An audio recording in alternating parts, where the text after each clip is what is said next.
Everyone checks the YieldMax homepage for payout news, but they're looking at the wrong data. There's a hidden file that reveals the next payout before it's even announced, and most investors never open it.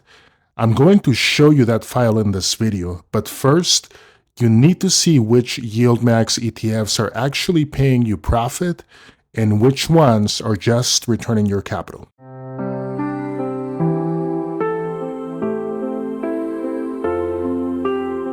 So let's get into it. I'm going to go ahead and rank all of the YieldMax's ETFs according to the yield rate and the return of capital. But I do want to specify that the yield rate is the currently displayed annualized distribution rate, and the ROC or return of capital would be the latest displayed return of capital percentage. Okay, so what I have here is the scorecard, and I'm basically taking a look at all of the YieldMax's ETFs, and I'm going to rank them from the highest yield to the lowest yield, and I'm going to be doing the same for the return of capital. And the reason I want to do that is I want you to be able to match a yield to the return of capital, because let's say you have a high yield fund. If most of that is returned to you, it's not really going to do you that much good compared to, for example, if the yield is attractive to you, but the return of capital is moderate. Another thing that I did want to mention is I bucketized the yields according to how much they provide. So from very high yield, and as I go down the list, we're going to be able to take a look at high yield, moderate yield, low yield, and very low yield. And by the way, I did the same for ROC. So I'm going to sort from largest to lowest. And the way that I bucketized it is from very high ROC, or return of capital, to high ROC, medium ROC, mostly low ROC, and low ROC. So not to provide any advice, you have to make your own decisions after consulting with a financial professional. But often what pretty astute investors do is they take a look at a advertised high yield, but then they look at the return of capital being pretty high as well.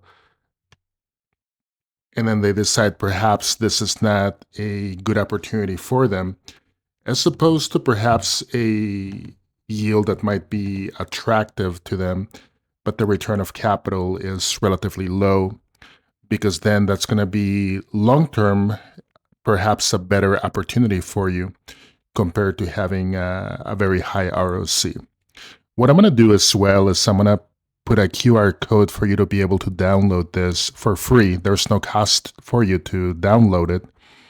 And if you're watching this on a cell phone or mobile device, I'm also going to put a link in the description, and I'm going to pin in the comment URL shortener so that you can download it and view it on your computer. One thing I did want to advise, if you choose to go this route, there might be a 5 to 6 second delay for you to be able to download it and view it on your computer. And I also suggest that once you download it, let's say you use Excel, you make sure to filter it and be able then to decide for yourself which appropriate match would make the most sense for you, comparing again the yield to the return of capital.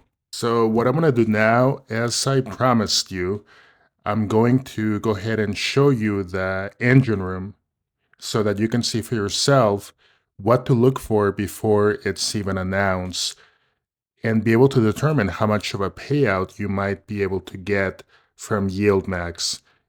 So I picked a specific ETF, and this is NVDY. So you want to go to the homepage, and then what you want to do is going to go all the way to the bottom, which I'm doing right now. Past the distributions, you're going to see the top 10 holdings. And then you see this button here under holdings. You want to download holdings button, click on it. And basically what it's going to do, it's going to download an Excel sheet for you. And what I'm going to do now is tell you what to look for inside that Excel sheet. So this is a Excel sheet that I downloaded after going through the exercise. I do want to clarify, this is not going to look like this for you. I changed the boldness of it and I made it bigger for the purposes of showing you on YouTube. So I just wanted to make that distinction. Now let's go into 3 specific areas that are going to be quite revealing to you. So let's take a look first of all at column E for negative numbers. A negative number means YieldMax sold that option, and when they sell, they collect premium or cash instantly. Now look at row 8. They sold 34,500 shares worth of that contract. See the negative numbers in the shares column? That's not a mistake. That is the fund manager literally harvesting cash from the market. The bigger those negative numbers, the more fuel there is for your next dividend check. So the next section I want us to take a look at is column D. This is going to tell you whether the premium is going to be a monster or a dud, and perhaps even more importantly, whether there's going to be NAV erosion or not.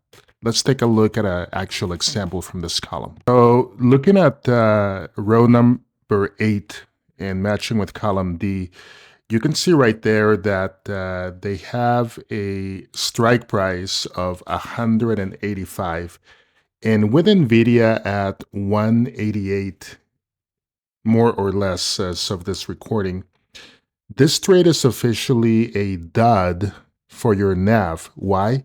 Because we are capped. So let's say NVIDIA flies to $200 on Tuesday or Wednesday. NVDY is stuck at 185, so that $3 gap is pure NAV erosion happening in real time. But for your paycheck, it's a monster because that strike price is in the money. The premium we collected is massive. We are essentially trading our upside potential for immediate cash. So if you see column D strikes sitting below the stock price on a Sunday night, get ready. You're getting a fat check on Friday, but your share price is taking a hit. That is the secret file telling you exactly why the NAV is splitting while the yield stays high. Now let's take a look at the last rows that I highlighted here. This is what I like to call the treasury floor. A lot of people think that YieldMax's funds are 100% risky, but that's not really accurate because what they do is they also put their money in treasury funds. And take a look, for example, at the first one, $301 million parked in treasuries, and that accounts for 22%. So as you take a look at the other rows in here, that should provide you a level of safety that this specific YieldMax ETF fund is not as risky as people tout it to be.